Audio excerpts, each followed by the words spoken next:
আসসালামু আলাইকুম। আমি তরিকুজ্জামান, প্রভাষক হিসাব বিজ্ঞান, হাজীগঞ্জ সরকারি model pilot high school and college, Hajiganj, Chandpur. আমার আজকের এই অনলাইন ক্লাসে সবাইকে স্বাগত। আজকে আমার হিসাব বিজ্ঞান নীতি ও প্রয়োগ এই সাবজেক্টের দ্বিতীয় ক্লাস। প্রথম ক্লাসে আমরা হিসাব বিজ্ঞান বিষয়ের মান বণ্টন সম্পর্কে জেনেছি এবং হিসাব বিজ্ঞানের সংজ্ঞা সম্পর্কে জেনেছি। তোমাদের কিছু বাড়ির কাজ দেওয়া ছিল। দুঃখের বিষয় এই যে অল্প কয়েকজন 5 জন স্টুডেন্ট আমার বাড়ির কাজটি আমাকে পাঠিয়েছে, আর বাকিরা কিন্তু কেউই পাঠাওনি। তো যাই হোক, অনেকে হয়তো তোমরা টেকনিক্যাল কারণে বা তোমরা পারো নাই পাঠাইতে। তো ঠিক আছে, যারা পাঠাইতে পারো নাই বা পাঠাও নাই, তোমরা সংরক্ষণ করে রাখবা। আমরা যখন কলেজ খুলবে, অবস্থা স্বাভাবিক হবে, তখন আমরা এগুলো দেখব।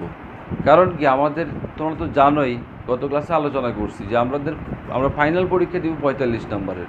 তাহলে বাকি নাম্বারগুলো আমরা কিসের ভিত্তিতে দেব? আমাদের ক্লাস পারফরমেন্সের উপরেই দিতে হবে। আমরা যদি সম্ভব হয় পরীক্ষা নিব, সেই পরীক্ষার নাম্বারটাও কাউন্ট করব। আর যদি পরীক্ষা নেওয়া সম্ভব না হয়, তাহলে তোমাদের এই অনলাইন কার্যক্রমের সাথে সম্পৃক্ত থাকা এবং সেখানে যে কাজগুলো দেওয়া হচ্ছে সেই কাজগুলো করা, এর মাধ্যমে কিন্তু আমরা তোমাদের সেই নাম্বারগুলো দিব। তো সে কারণে তোমাদের অবশ্যই বাড়ির কাজ করতে হবে। আর অনেকেই কিন্তু ক্লাস দেখো না, তা বোঝা যায় এই কারণে যে তোমার ওই সাবজেক্টটা নাই, কিন্তু তারপরে তুমি সাবজেক্টের নিচে তোমার নাম রোল দিয়ে দিচ্ছ।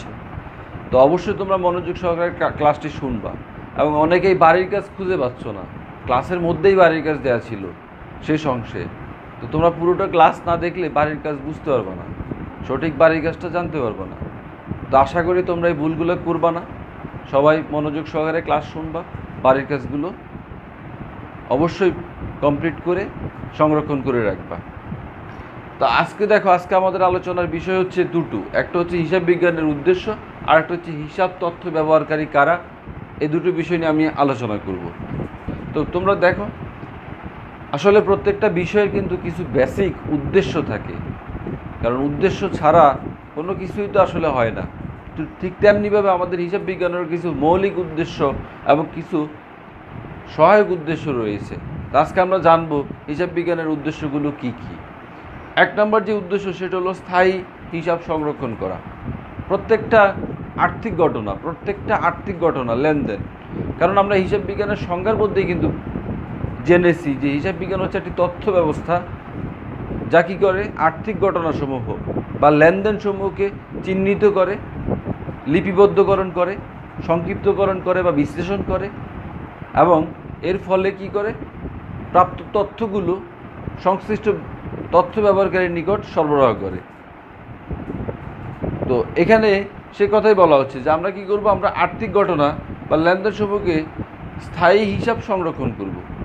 তো এর জন্য মূলত আমাদের একটি বই রয়েছে, হিসাব বিজ্ঞানের প্রাথমিক বই, যেটাকে বলা হয় হিসাব বিজ্ঞানের প্রাথমিক বই, জাবেদা। সেই জাবেদার মধ্যে মূলত আমাদের এই হিসাবগুলো নির্দিষ্ট নিয়ম মেনে, বিজ্ঞানসম্মত নিয়ম মেনে এই হিসাবগুলো স্থায়ীভাবে সংরক্ষণ করে রাখা হয় তারিখ অনুযায়ী। এটা হচ্ছে আমাদের প্রথম উদ্দেশ্য। কেন সংরক্ষণ করা হয়? ভবিষ্যৎ প্রয়োজনে। ভবিষ্যৎ যখন আমরা তথ্যগুলো বিশ্লেষণ করব, তথ্য দিয়ে আমরা ফলাফল নির্ণয় করব, সে কারণে তথ্যগুলো সংরক্ষণ করা হয়। 2 নম্বর দেখো, বলা হচ্ছে কি আর্থিক ফলাফল নির্ণয়। হিসাব বিজ্ঞানের দ্বিতীয় উদ্দেশ্য হচ্ছে একটা প্রতিষ্ঠানের আর্থিক ফলাফল নির্ণয়। আর্থিক ফলাফল যদি সহজ কথায় বলি, তাহলে হচ্ছে লাভ ক্ষতি নির্ণয় করা। তো এটি মূলত আমরা আয় বিবরণীর মাধ্যমে, আবার বলতেছি আমি, আয় বিবরণীর মাধ্যমে আমরা কারবারের আর্থিক ফলাফল নির্ণয় করে থাকি। কারবারের আর্থিক ফলাফল জানা খুবই জরুরি। সেটা কারবারের মালিকের জন্য যেমনি জরুরি, কারবারের সাথে সংশ্লিষ্ট প্রত্যেকটা ব্যক্তিরই জানা জরুরি। এতে করে সিদ্ধান্ত গ্রহণ অনেক বেশি সহজ হয়। 3 নম্বর, আর্থিক চিত্র প্রকাশ বা আর্থিক অবস্থা নির্ণয়। আর্থিক চিত্র মানে কারবারের আর্থিক অবস্থাটা কেমন সেটা সম্পর্কে জানা। তো এর জন্য মূলত আমাদের হিসাব বিজ্ঞানের আর্থিক বিবরণী প্রস্তুত করা হয়, ফিনান্সিয়াল স্টেটমেন্ট। এগুলো সম্পর্কে আমরা পরের ক্লাসে ধারাবাহিকভাবে আলোচনা করব। তো আজকে শুধু আমরা নামগুলো জানতেছি যে আমরা আর্থিক বিবরণীর মাধ্যমে কারবারের আর্থিক চিত্র প্রকাশ করা হয়। এর ফলে আমরা কি করতে পারি, একটা কারবারের আর্থিক অবস্থা মানে সম্পদের পরিমাণ জানতে পারি, দায়ের পরিমাণ জানতে পারি, মালিকানা সত্ত্বের পরিমাণ জানতে পারি। 4 নম্বর উদ্দেশ্যটা হলো পরিকল্পনা প্রণয়ন, নীতি নির্ধারণ ও সিদ্ধান্ত গ্রহণে ব্যবস্থাপনা কর্তৃপক্ষকে সহায়তা প্রদান। ব্যবস্থাপনা কর্তৃপক্ষ কী করে, পরিকল্পনা প্রণয়ন করে। তোমরা ব্যবসা সংগঠন ও ব্যবস্থাপনা এই সাবজেক্টে কিন্তু এইগুলো জানতে পারবা যে একজন ব্যবস্থাপক কী কী কাজ করে থাকে। তো এখানে প্রথম কাজটা হলো পরিকল্পনা প্রণয়ন করা, এবং একটা সঠিক পরিকল্পনা কিন্তু একটা কাজের অর্ধেক হয়ে যায়। তুমি যদি ভালো পরিকল্পনা করতে পারো, সঠিক পরিকল্পনা করতে পারো, তাহলে কাজের সফলতা কিন্তু অনেকটাই সফলতার অর্ধেক কাজ কিন্তু হয়ে যায়। তো সঠিক পরিকল্পনা প্রণয়ন, নীতি নির্ধারণ ও সিদ্ধান্ত গ্রহণে প্রয়োজনীয় তথ্য বা আর্থিক তথ্যসমূহ হিসাব বিজ্ঞান সরবরাহ করে, যার ফলশ্রুতিতে ব্যবস্থাপনা কর্তৃপক্ষ সঠিক একটা সিদ্ধান্ত গ্রহণ করতে পারে। মূল্যবোধ ও জবাবদিহিতার সৃষ্টি। হিসাব বিজ্ঞান যেহেতু সঠিকভাবে হিসাবসমূহ সংরক্ষণ করে রাখে, তো সেক্ষেত্রে কিন্তু আমরা বলতে পারি যে এটা কিন্তু একটা মানুষের মিতব্যয়ী বা মিতব্যয়িতা অর্জনের জন্য কিন্তু কাজ করে। অর্থাৎ আমরা অপ্রয়োজনীয় ব্যয় থেকে প্রতিষ্ঠানকে রক্ষা করতে পারবো, সেক্ষেত্রে আমাদের অপচয়টা রোধ করা সম্ভব হবে। আর সহজে যদি বলি, মূল্যবোধ জিনিসটা হচ্ছে কি, ভালো জিনিসটাকে গ্রহণ করা, মন্দ জিনিসটাকে বর্জন করা। তো সেক্ষেত্রে মিতব্যয়িতা কিন্তু ভালো জিনিস, সেটা অর্জন করা, আর হচ্ছে অপচয়টা রোধ করা, এটা হচ্ছে খারাপ জিনিস। অর্থাৎ মূল্যবোধ সৃষ্টিতে হিসাব বিজ্ঞান কাজ করে থাকে। এবং জবাবদিহিতার সৃষ্টি, প্রত্যেকটা কাজে যদি জবাবদিহিতা থাকে তাহলে কিন্তু কাজটা সঠিক এবং সাবলীল হয়ে থাকে। এখন জবাবদিহিতা যদি না থাকে তাহলে কিন্তু কাজটা সঠিকভাবে হয় না। তো দেখো, প্রাতিষ্ঠানিক ভুল ত্রুটি, জুয়াচুরি, চুরি, রাহাজানি, এই বিষয়গুলো যাতে করে রোধ করা যায়, সে কারণে কিন্তু হিসাব বিজ্ঞান এই সঠিকভাবে হিসাব সংরক্ষণের মাধ্যমে এই জবাবদিহিতা নিশ্চিত করে থাকে। এগুলো হচ্ছে আমাদের হিসাব বিজ্ঞানের মৌলিক উদ্দেশ্য। সহায়ক উদ্দেশ্যগুলো মূলত মৌলিক উদ্দেশ্যেরই অংশবিশেষ, বা এই মৌলিক উদ্দেশ্য থেকেই সহায়ক উদ্দেশ্যগুলো আসছে। যদি আমরা প্রথমটা বলি, দায় দানা সম্পর্কে ধারণা, যেটা আমরা আর্থিক চিত্রের মাধ্যমে, আর্থিক অবস্থার মাধ্যমে জানতে পারি। তো সঠিক দায় দানার হিসাব যদি আমরা সংরক্ষণ করতে পারি, তাহলে সঠিক সময়ে আমরা দায় দানাটা কী করতে পারবো, পূরণ করতে পারবো বা মেটাতে পারবো। সেক্ষেত্রে আমরা পরবর্তীতে আবার ঋণ গ্রহণ করতে পারবো। এখন যদি আমি সঠিক সময়ে ঋণটা পরিশোধ করতে না পারি, তাহলে কিন্তু পরবর্তীতে আমি আর এই ঋণটা পাবো না। ব্যয় নিয়ন্ত্রণ, আর্থিক ফলাফল নির্ণয়ের মাধ্যমে। আর্থিক ফলাফলটা আমরা বলছি যে আয় বিবরণী, আয় এবং ব্যয়ের একটা চিত্র তুলে ধরা। তাহলে আমরা যদি আয় ব্যয়ের একটা চিত্র প্রতি বছর সংরক্ষণ করে রাখতে পারি, তাহলে আমরা পূর্বের বছরের সাথে বর্তমান বছরের তুলনা করে দেখতে পারি যে আমাদের পূর্বের বছরের আয়ের তুলনায় ব্যয় কেমন ছিল, বর্তমান বছরে আয়ের তুলনায় ব্যয় কেমন। এতে করে আমরা খুব সহজে আমাদের ব্যয়টা নিয়ন্ত্রণ করতে পারি এবং আয় ব্যয়ের একটা সামঞ্জস্য বা আয় ব্যয়ের যে অনুপাত, সেই অনুপাতটা আমরা ঠিক রাখতে পারি। কর নির্ধারণ সহায়ক, সরকারি আয়ের বৃহৎ অংশে আসে কর থেকে। সেই করটা আয়কর হতে পারে, সেই করটা ভ্যাট হতে পারে, সেই করটা বিক্রয় কর হতে পারে। তাহলে এখন এই করটা সঠিক কর নির্ধারণের ক্ষেত্রে কিন্তু সঠিক হিসাবটা জানা জরুরি। তাহলে হিসাব বিজ্ঞান সঠিক তথ্য সরবরাহের কারণে কিন্তু সরকার এই তার কর নির্ধারণে সঠিক একটা হিসাব কিন্তু পেয়ে থাকে, অর্থাৎ সঠিকভাবে করটা নির্ধারণ করা সম্ভব হয়ে থাকে। সঠিক এবং ত্বরিত সিদ্ধান্ত গ্রহণ, সিদ্ধান্ত কে নিবে, এই যে এখানে আমরা আলোচনা করছি, কিন্তু পরিকল্পনা প্রণয়ন, নীতি নির্ধারণ ও সিদ্ধান্ত গ্রহণ, এই ব্যবস্থাপনা কর্তৃপক্ষ।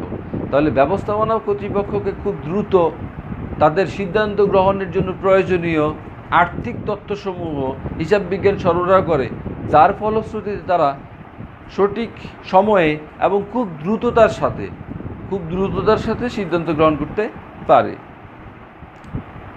তারপরে 5 নম্বর হলো আইনগত চাহিদা পূরণ। ব্যবসা প্রতিষ্ঠানের ক্ষেত্রে অনেক আইন বা বিধিনিষেধ মানতে হয়। যেমন আমরা জানি, অংশীদারি ব্যবসায়ের ক্ষেত্রে অংশীদারি আইন রয়েছে, কোম্পানির ক্ষেত্রে কোম্পানি আইন রয়েছে, শিল্পের ক্ষেত্রে শিল্প আইন রয়েছে। তাহলে এই আইন অনুযায়ী কিন্তু আইনের ধারা অনুযায়ী বা আইনের বিধিবিধান অনুযায়ী কিন্তু ওই ব্যবসায় প্রতিষ্ঠানের হিসাবগুলো সংরক্ষণ করা হয়ে থাকে। তাহলে এই হলো আমাদের হিসাব বিজ্ঞানের উদ্দেশ্য। আমি আবার বলতেছি, তোমরা শোনো। মৌলিক উদ্দেশ্য, আরেকটা হলো কি সহায়ক উদ্দেশ্য। মৌলিক উদ্দেশ্যের মধ্যে স্থায়ী হিসাব সংরক্ষণ করা হয়, জাবেদার মাধ্যমে আর্থিক ফলাফল নির্ণয় করা হয়, আয় বিবরণীর মাধ্যমে আর্থিক চিত্র প্রকাশ করা হয়, আর্থিক অবস্থা আর্থিক বিবরণীর মাধ্যমে পরিকল্পনা প্রণয়ন, নীতি নির্ধারণ, সিদ্ধান্ত গ্রহণে ব্যবস্থাপনা কর্তৃপক্ষকে আর্থিক তথ্য সরবরাহ করে সহায়তা প্রদান করে হিসাব বিজ্ঞান। মূল্যবোধ, যেখানে আমরা মিতব্যয়িতার কথা বলা হচ্ছে, মিতব্যয়িতা অর্জন করা এবং আমাদের ভুল ত্রুটি জুয়াচুরি রোধ করা, অর্থাৎ এর ফলে আমরা মূল্যবোধ এবং জবাবদিহিতা সৃষ্টি করতে পারি। দায় দানা সম্পর্কে ধারণা লাভ, ব্যয় নিয়ন্ত্রণ করা, কর নির্ধারণে সরকারকে সহায়তা প্রদান, সঠিক এবং তড়িৎ সিদ্ধান্ত গ্রহণ, আইনগত চাহিদা পূরণ। তাহলে এগুলো হলো আমাদের কি হিসাব বিজ্ঞানের উদ্দেশ্য। তো আমরা দ্বিতীয় টপিক শুরু করার আগে আমরা যে বইটা নিয়ে বইটা থেকে তোমাদেরকে পড়াবো, সেই বইটা তোমাদেরকে একটু দেখায় নেই। তোমরা এই বইটা সংগ্রহ করে ফেলবা। এই বইটা হলো হিসাব বিজ্ঞান প্রথম পত্র, একাদশ দ্বাদশ শ্রেণী। এটা হলো সোনার তরী পাবলিকেশনস, চট্টগ্রাম। রাইটার হচ্ছে মোহাম্মদ শওকত আলী, আর অন্যান্য শিক্ষকরা রয়েছে। তো তোমরা এই বইটা সংগ্রহ করে ফেলবা। হিসাব বিজ্ঞান সোনার তরী পাবলিকেশনস, আর রাইটারের নাম হলো মোহাম্মদ শওকত আলী।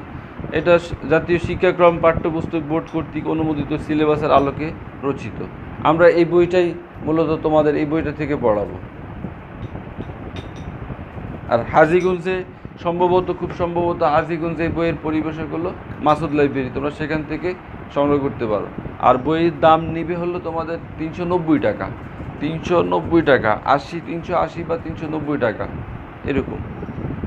তো আসো, তোমরা অবশ্যই বইটা সংগ্রহ করে ফেলবা, কারণ আমরা পরবর্তীতে যখন গাণিতিক সমস্যা নিয়ে আলোচনা করব, এটা হলো তাত্ত্বিক বিষয়। তাত্ত্বিক বিষয়গুলো তোমরা যে কোনো বই থেকেই নিতে পারো, কিন্তু যখন গাণিতিক বিষয় আলোচনা করব তখন কিন্তু আমাদের বইটা লাগবে। কারণ আমি যে অঙ্কটা তোমাদেরকে দেখাবো সেই অঙ্কটা কিন্তু এই বই থেকেই দেখাবো। তাহলে তুমি বাড়িতে বাড়ির কাজ করতে গেলে এই বইটা ছাড়া তুমি সেই অঙ্কটা তুমি প্র্যাকটিস করতে পারবে না। তাহলে আসো আমাদের দ্বিতীয় টপিকস আলোচনা, হিসাব তথ্য ব্যবহারকারী। বারবার বলতেছি, তথ্য ব্যবহারকারীদের নিকট তথ্য সরবরাহ করাই হচ্ছে হিসাব বিজ্ঞানের মূল কাজ। এবং অবশ্যই তথ্য সরবরাহ আগে তথ্যটাকে প্রসেস বা বিশ্লেষণ করতে হবে, প্রক্রিয়াজাতকরণ করেই তারপরে তথ্যটা প্রদান করা হয়। সরাসরি কিন্তু দিয়ে দেওয়া হয় না, এখানে প্রাইমারি কোনো তথ্য দেওয়া হয় না। এটা অনেকটা সেকেন্ডারি তথ্যের মতোই, কারণ এটাকে প্রসেস করা হয়। আর এই প্রসেসটা হলো হিসাব বিজ্ঞান। হিসাব বিজ্ঞানের বিভিন্ন চ্যাপ্টার, বিভিন্ন আমাদের যে বিষয়গুলো আছে সেগুলো। আসো, এখানে হিসাব তথ্য ব্যবহারকারী মূলত দুটি ভাগে ভাগ করা হচ্ছে। একটি হলো অভ্যন্তরীণ পক্ষ, আর একটা হচ্ছে বাহ্যিক পক্ষ। অভ্যন্তরীণ পক্ষ মানে কি? এটা হলো প্রতিষ্ঠানের সাথে রিলেটেড, যারা প্রতিষ্ঠানের সাথে সম্পৃক্ত তারাই হচ্ছে কি অভ্যন্তরীণ পক্ষ, যারা ব্যবসা প্রতিষ্ঠানের সাথে সরাসরি জড়িত। যেমন মালিক পক্ষ, একজন কি স্টেক হোল্ডার, মালিক পক্ষ। যদি আমরা কোম্পানির কথা বলি তাহলে সাধারণ শেয়ার হোল্ডাররা হচ্ছে মালিক, তাহলে তারা হচ্ছে অভ্যন্তরীণ পক্ষ। ব্যবস্থাপনা বা ব্যবস্থাপনা কর্তৃপক্ষ বা বিভিন্ন ধরনের বিভিন্ন ব্যবস্থাপক যারা আছে তারা হলো কি অভ্যন্তরীণ পক্ষ। অভ্যন্তরীণ নিরীক্ষক, ইন্টারনাল অডিটর, কর্মকর্তা কর্মচারী, প্রতিষ্ঠানের অভ্যন্তরে নিয়োজিত বিভিন্ন কর্মকর্তা এবং কর্মচারী, শ্রমিক সংঘ, এই 5 ক্যাটাগরির এই 5টি হলো কি অভ্যন্তরীণ পক্ষ। তারা মূলত হিসাব তথ্য ব্যবহার করে থাকে। আমরা খুব সহজে বুঝবো তারা আসলে কেন তথ্যটা ব্যবহার করে থাকে, কী কাজে ব্যবহার করে থাকে। বাহ্যিক পক্ষের মধ্যে রয়েছে 1 নম্বরে পাওনাদার রয়েছে। পাওনাদার, ঋণদানকারী বা ঋণদাতা, বিনিয়োগকারী, ইনভেস্টর, সরকার, ভোক্তা, গবেষক, বণিক সমিতি বা ব্যবসায়িক সমিতি, জনগণ, স্টক এক্সচেঞ্জ। বাংলাদেশে 2টো স্টক এক্সচেঞ্জ আছে, একটা হচ্ছে ঢাকা স্টক এক্সচেঞ্জ আর একটা হচ্ছে চট্টগ্রাম স্টক এক্সচেঞ্জ। আর 2টো স্টক এক্সচেঞ্জকে নিয়ন্ত্রণকারী প্রতিষ্ঠানের নাম কি, যেটা তোমাদের গত ক্লাসে বাড়ির কাছে ছিল, SEC, security and exchange commission. Security and exchange commission. বাহ্যিক নিরীক্ষক, এক্সটার্নাল অডিটর, তাহলে তারা আসলে মূলত তথ্য কী করে বা কী ধরনের তথ্য তাদের প্রয়োজন হয়? মালিক পক্ষ, মালিক ব্যবসায় প্রতিষ্ঠানের মূল উদ্দেশ্য হচ্ছে মুনাফা অর্জন। তাহলে সে আমাদের এখানে বলা হচ্ছে আর্থিক ফলাফল নির্ণয় বা আর্থিক অবস্থা নির্ণয়। তাহলে মালিক মূলত কারবারের আর্থিক ফলাফল এবং আর্থিক অবস্থাটা জানতে চাইবে, যে তার প্রতিষ্ঠান কি মুনাফা অর্জন করতেছে নাকি প্রতিষ্ঠান ক্ষতি শিকার হচ্ছে, তার দায় দেনার বিপরীতে সম্পদের পরিমাণ কেমন। এই কারণে মূলত মালিক পক্ষ কী করে? হিসাব তথ্য ব্যবহার করে থাকে। ব্যবস্থাপনা কর্তৃপক্ষ, তারা মূলত তাদের যে সিদ্ধান্তগুলো আছে, তাদের ব্যবসায়িক সিদ্ধান্ত, বাজেট প্রণয়ন, পরিকল্পনা প্রণয়ন, এর উপর ভিত্তি করে তাদের যে আর্থিক তথ্যের প্রয়োজন হয়, সে তথ্যগুলো তারা কি করে? এই হিসাব বিজ্ঞান বা হিসাব বিজ্ঞানের কাছ থেকে বা হিসাব তথ্য প্রস্তুতকারীর কাছ থেকে তথ্যটা সংগ্রহ করে থাকে, অর্থাৎ অ্যাকাউন্টস থেকে তথ্যটা সংগ্রহ করে থাকে। অভ্যন্তরীণ নিরীক্ষক, নিরীক্ষকের কাজ কি? নিরীক্ষকের কাজ হচ্ছে হিসাবের শুদ্ধতা যাচাই করা, হিসাবের মধ্যে কোনো ধরনের ত্রুটি আছে কিনা, ভুল আছে কিনা, কোনো ধরনের চুরি আছে কিনা, জুয়া চুরি আছে কিনা, সেটা খুঁজে বের করা। তাহলে কারবারের যে বইগুলো আছে, জাবেদা, খতিয়ান, রেওয়া মিল, আর্থিক অবস্থার বিবরণী, আয় বিবরণী, এ সকল বিষয়গুলো তারা কি করে? খতিয়ে দেখে যে কোনো ধরনের ভুল ত্রুটি আছে কিনা, ভাউচার, এ ধরনের বিষয়গুলো। কর্মকর্তা কর্মচারী, তারা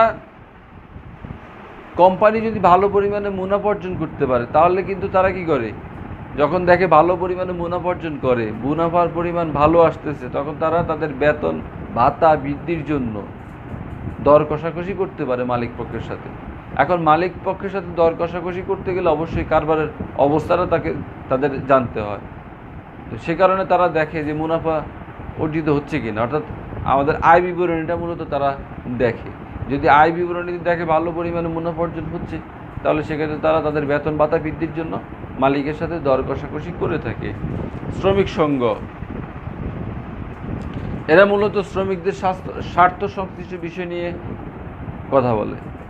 এরা মূলত শ্রমিকদের স্বার্থ সংশ্লিষ্ট বিষয়গুলো দেখে থাকে, শ্রমিক সংঘগুলো। তো শ্রমিকরা ঠিকমতো বেতন ভাতা পাচ্ছে কিনা, বেতন ভাতা দেওয়ার মতো আর্থিক সামর্থ্য আছে কিনা, সেই বিষয়টা আগে দেখতে হয়। দেখার পরে বেতন ভাতা ঠিকমতো দিচ্ছে কিনা সে সম্পর্কে খবর রাখতে হয়। আর সেটা মূলত হিসাবের বিভিন্ন বই, হিসাবের বিভিন্ন বিবরণী থেকে জানা সম্ভব। পাওনাদার, আমরা কেউই কিন্তু যদি জানি যে এমন কাউকে বা এমন কোনো প্রতিষ্ঠানকে ঋণ দিব না যার ঋণ পরিশোধের ক্ষমতা নাই, তো সেক্ষেত্রে পাওনাদার কী করে? পাওনাদার অবশ্যই আর্থিক অবস্থা, অর্থাৎ দায় দেনার বিপরীতে সম্পদের পরিমাণ দেখে, যে আসলে আমি যাকে বাকিতে পণ্য দিচ্ছি এবং ঋণদানকারী একই রকম, আমি যাকে বাকিতে পণ্য দিচ্ছি বা ঋণ দিচ্ছি, তার আসলে ঋণ পরিশোধের বা বাকিতে ক্রয়ের যে ক্রয় মূল্য বা ওই পরিমাণ অর্থ তার আছে কিনা, অর্থাৎ সে এই পরিমাণ দায় পরিশোধ করার সামর্থ্য তার আছে কিনা। বিনিয়োগকারী, তারা দেখে যে প্রাতিষ্ঠানিক মুনাফা কেমন অর্জিত হচ্ছে। যদি দেখে যে প্রতি বছর মোটামুটি ভালো প্রফিট অর্জন হচ্ছে, তাহলে তারা কি করে? ওই প্রতিষ্ঠানে বিনিয়োগ করে থাকে। তোমরা অনেকে শেয়ার বাজারের নাম শুনে থাকো, শেয়ার বাজারে অনেকে বিনিয়োগ করে। তো শেয়ার বাজারে বিনিয়োগকারীরা মূলত কী করে? ওই শেয়ারের মূল্য দেখে। তো শেয়ারের মূল্য কীভাবে বৃদ্ধি পায়? কীভাবে? যখন প্রতিষ্ঠানের আর্থিক ফলাফল ভালো হয়, অর্থাৎ মুনাফা অর্জনটা ভালো হয় এবং প্রতি বছরই ভালো পরিমাণে মুনাফা অর্জন করে, তখনই কিন্তু সে শেয়ারের দাম বেড়ে যায়। অর্থাৎ সেক্ষেত্রে বিনিয়োগকারী অবশ্যই ওই প্রতিষ্ঠানে বিনিয়োগ করার পূর্বে তার আর্থিক ফলাফল, বিগত বছরের আর্থিক ফলাফলগুলো বিশ্লেষণ করে দেখে যে কারবারের আর্থিক ফলাফলটা কেমন। সরকারের এই ক্ষেত্রে আর্থিক অবস্থা, আর্থিক ফলাফল জানা জরুরি। কেননা সরকার কী করে? ওই যে এখানে আমরা বলছি যে কর নির্ধারণের সহায়তা প্রদান করে, অর্থাৎ সঠিকভাবে কর দিচ্ছে কিনা, ভ্যাট দিচ্ছে কিনা, সেক্ষেত্রে সেই তথ্যটা জানার জন্য তাকে অবশ্যই কি হিসাবের বই বা হিসাবের উদ্বৃত্ত বা হিসাবের জের বা হিসাবের কি বলে আমাদের আর্থিক ফলাফল সম্পর্কে জানতে হয়। গবেষক, এরা মূলত বিভিন্ন বিষয়ে গবেষণা ভোক্তা, 5 নম্বর হচ্ছে কি ভোক্তা। প্রতিষ্ঠানের মুখ্য উদ্দেশ্য মুনাফা অর্জন, তবে সেটা ভোক্তাদের স্বার্থ সংরক্ষণ করার পর। ভোক্তাদের স্বার্থ এখানে সংরক্ষণ করতে হবে, ভোক্তাদের স্বার্থ সংরক্ষণ করে আপনাকে মুনাফা অর্জন করতে হবে। তো সেই কারণে ভোক্তাদেরও কিন্তু এই হিসাব তথ্য জানতে হয়, তারাও হিসাব তথ্য সম্পর্কে খোঁজখবর রাখে। গবেষক, এরা বিভিন্ন বিষয়ে গবেষণা করে, তো গবেষণা করতে গেলে তাদের তথ্যের প্রয়োজন হয়। তো যখন কোনো ব্যবসায়িক প্রতিষ্ঠান নিয়ে গবেষণা করে, ব্যবসায়িক প্রতিষ্ঠানে কোনো বিষয় নিয়ে গবেষণা করে, তাহলে সেক্ষেত্রে অবশ্যই তার আর্থিক বিষয় সম্পর্কে তথ্য জানতে হয়। তো সে কারণে গবেষকরা আমাদের এখানে কি বাহ্যিক পক্ষ হিসেবে কাজ করে। বণিক সমিতি বা ব্যবসায়িক বিভিন্ন সমিতি রয়েছে, তারা তারা মূলত বাহ্যিক পক্ষ, কারণ তারা এই যে এখানে যারা রয়েছে, যে সকল পক্ষ রয়েছে, তারা কিন্তু কেউই প্রতিষ্ঠানের ভিতরের কোনো পক্ষ না, অর্থাৎ প্রতিষ্ঠানের অভ্যন্তরীণ কোনো পক্ষ না, এরা প্রতিষ্ঠানের বাইরের পক্ষ। বণিক সমিতি, এরা বণিক সমিতি, ব্যবসায়িক সমিতি রয়েছে, তারা মূলত ব্যবসায়িক অবস্থা বা ব্যবসায়িক অবস্থা জানার জন্য তারাও কিন্তু এই হিসাব তথ্য সংগ্রহ এবং সংরক্ষণ করে থাকে বিভিন্ন নীতি প্রস্তুতের জন্য। কারণ সমিতিটা মূলত বিভিন্ন নীতিমালার আলোকে পরিচালিত হয়। তাহলে এই নীতিটা কীভাবে পরিচালিত হবে, তৈরি করবে, এই নীতিমালা প্রণয়নের ক্ষেত্রে তারা কি করে, এই হিসাব তথ্য সংগ্রহ করে বিশ্লেষণ করে এবং তার আলোকেই ওই ব্যবসায়ের নীতিমালা প্রস্তুত করে থাকে। জনগণ, বর্তমানে ব্যবসার ক্ষেত্রে একটা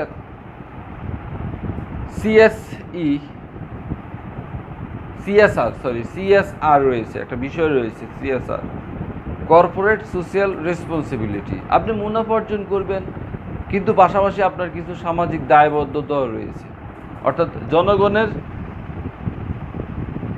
জনগণের জন্য আপনাকে কিছু করতে হবে, জনগণের স্বার্থটা আপনাকে সংরক্ষণ করতে হবে, জনগণের পাশে আপনাকে দাঁড়াতে হবে। তো সেই কারণে জনগণও কী করে, জনগণ তারও জানতে হয় যে ওই হিসাব তথ্য সম্পর্কে তারও জানা থাকা জরুরি হয়, তাহলে সে বুঝতে পারবে যে প্রতিষ্ঠানটা আসলে তার পাশে কতটুকু, অর্থাৎ তার ক্ষেত্রে কতটুকু ভূমিকা পালন করতেছে। এছাড়াও যখন প্রতিষ্ঠান ভালো চলবে, তখন কিন্তু অনেক বেশি লোকের কর্মসংস্থানের সৃষ্টি হবে। সেই কারণে জনগণ ওই ব্যবসায়িক প্রতিষ্ঠান বা প্রতিষ্ঠানের সম্পর্কে খোঁজখবর রাখে বা তথ্য ব্যবহার করে থাকে। স্টক এক্সচেঞ্জ, বাহ্যিক নিরীক্ষক। স্টক এক্সচেঞ্জ অন্তর্ভুক্তির ক্ষেত্রে অবশ্যই ওই প্রতিষ্ঠানকে কী করতে হয়, তার হিসাব তথ্য সরবরাহ করতে হয়। ওই তথ্যগুলো অ্যানালাইসিস করে বিশ্লেষণ করে একটা প্রতিষ্ঠানকে স্টক এক্সচেঞ্জের অন্তর্ভুক্ত করা হয়। তো সেক্ষেত্রে এখানে স্টক এক্সচেঞ্জ সেও কিন্তু ওই তথ্য ব্যবহারকারীর মধ্যেই পড়ে। এছাড়া তোমাদের আগেই বলছি যে স্টকের মূল্য নির্ধারণের ক্ষেত্রে কিন্তু হিসাব তথ্যের প্রয়োজন হয়ে থাকে। 10 নম্বর হলো বাহ্যিক নিরীক্ষক। তো বাহ্যিক নিরীক্ষক, এখানে অভ্যন্তরীণ নিরীক্ষক রয়েছে, আবার বাহ্যিক নিরীক্ষক। তাদেরও একই কাজ, অর্থাৎ হিসাবগুলো ঠিক মতো রাখা হচ্ছে কি না, তথ্যগুলো সঠিক কি না তা যাচাই করে দেখা। তাহলে আজকের ক্লাসে আমরা যে জিনিসটা দেখলাম সেটা হলো হিসাব তথ্য ব্যবহারকারী কারা। এর মধ্যে দুটো পক্ষ রয়েছে, একটা হলো অভ্যন্তরীণ পক্ষ আর একটা হচ্ছে বাহ্যিক পক্ষ। অভ্যন্তরীণ পক্ষটা আমরা পূর্বে আলোচনা করেছি, যেটা প্রতিষ্ঠানের অভ্যন্তরে, প্রতিষ্ঠানের ভিতরে। এদের অবস্থান কোথায়, প্রতিষ্ঠানের ভিতরে, আর এদের অবস্থান কোথায়, বাহ্যিক পক্ষের প্রতিষ্ঠানের বাহিরে। কিন্তু তারা কি করে, ওই প্রতিষ্ঠানের তথ্য ব্যবহার করে কিন্তু তারা সিদ্ধান্ত গ্রহণ করে। প্রতিষ্ঠানের তথ্য ব্যবহার করে তারা কি করে, সিদ্ধান্ত গ্রহণ করে। বিভিন্ন বিষয়ে সিদ্ধান্ত গ্রহণের জন্য কিন্তু তাদেরও প্রতিষ্ঠানের তথ্য, হিসাব সম্পর্কে তথ্যের প্রয়োজন হয়ে থাকে। তো আজকে আমরা মূলত দুটো বিষয় শিখলাম, একটা হচ্ছে হিসাব বিজ্ঞানের উদ্দেশ্য, আর একটা হচ্ছে হিসাব তথ্য ব্যবহারকারী কারা। তো তোমাদের এই দুটোই বাড়ির কাজ থাকবে, তোমরা এই দুটো বিষয় বই কিনবা, বই কিনে বইয়ের মধ্যে বিস্তারিত লেখা আছে, সেখান থেকে তোমরা পড়বা, আমার ক্লাসটা শুনবা, তার আলোকে তুমি তোমার মতো করে নোট করে ফেলবা এবং নোট করে সেটা সংরক্ষণ করে রাখবা, সেটা বারবার পড়বা, যাতে করে পরীক্ষায় প্রশ্ন আসলে উত্তর দিতে পারো। আর যেহেতু আমরা মানবন্টনের মধ্যে আমরা জানতে পারছি যে আমাদের 12 নম্বরের প্রশ্ন থাকবে তত্ত্বীয়, অর্থাৎ এই ধরনের থিওরিটিক্যাল প্রশ্ন থাকবে 12 নম্বরের। তো এই 12 নাম্বার কিন্তু আমাদের এইভাবে এই প্রশ্নগুলোর উত্তর দিয়ে আমাদের অর্থাৎ এই ধরনের তথ্যীয় বিষয়গুলো উপস্থাপনের মাধ্যমে আমাদের 12 নাম্বার উত্তর দিতে হবে। তো সেক্ষেত্রে তোমরা কিন্তু থিওরি বিষয়গুলো তোমাদের পড়তে হবে। তো এই দুটো বিষয় তোমাদের বাড়ির কাজ থাকবে। আর আজকের ক্লাস এখানে শেষ করছি। যাওয়ার আগে অবশ্যই আবার বলে দিচ্ছি যে তোমরা বইটি সংগ্রহ করে ফেলবা। এটা সোনারতরী পাবলিকেশনস, শওকত আলী স্যার। দাম নিবে 390 টাকা বা 380, এরকম 380 বা 390 টাকা। তো সবাই বই কিনবা, ক্লাসগুলো নিয়মিত করবা এবং সে অনুযায়ী বাড়িতে প্র্যাকটিস করবা। ভালো থাকবা, সুস্থ থাকবা। আল্লাহ হাফেজ।